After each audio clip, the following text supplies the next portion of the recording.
I believe that at some point or another, we should have kept always fighting for affirmative action on every stance. And I don't think we should have included us in the DEI fight. I understand why, but I think that now that DEI is now gone, it killed everything.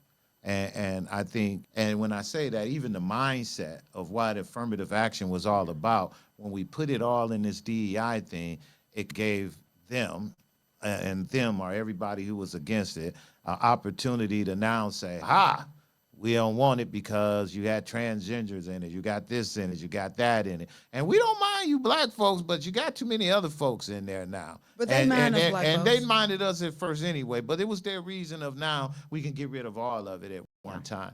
And that's the only bad part I think about it, is that I really wish that black people, like to your point, just fought a little harder for that. And is that the tent was just too big, I think, at the end of the day. Because at the end of the day, stats are showing, to your point of the person you was arguing earlier, that black folks, white women is the ones who benefited the most from DEI.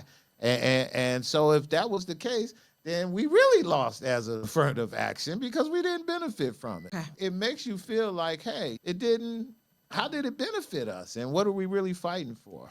So here's my thing on that. I don't necessarily disagree. Okay. But at the same token, I do disagree. The problem is us. We have gotten so far removed from how we got here, started all of this. Exactly. What we do today, I was talking to a guy 3 days ago. We pick up our families, we move out of these communities, and we move to better.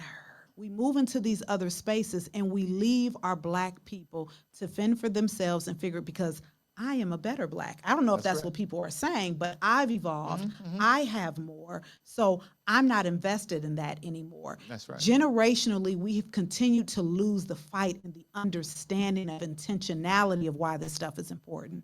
And did affirmative action really get infused into DEI, or did someone just say that? Because my thing is, it's a buzzword.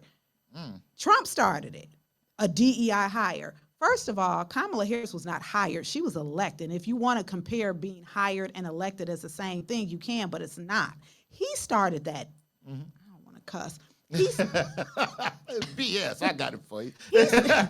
He started that mess, and we pick up on these buzzwords, and we run with it. Affirmative action is something that we need. We know the Asian community greatly benefited from it, and we really didn't, but we stopped fighting. That's what I'm saying. Because we gained access because of it. Exactly. It gave us what we needed, and then we removed ourselves from it. There you go. That's the problem. We're the problem. Yes. It ain't nobody else. So my question is, what do we do today? I challenged and charged myself last week. All the things that I'm involved in, public policy, politics, all of that. I had not read cover to cover Project 2025. I challenged myself last week to do it. I read some of it. I knew some excerpts,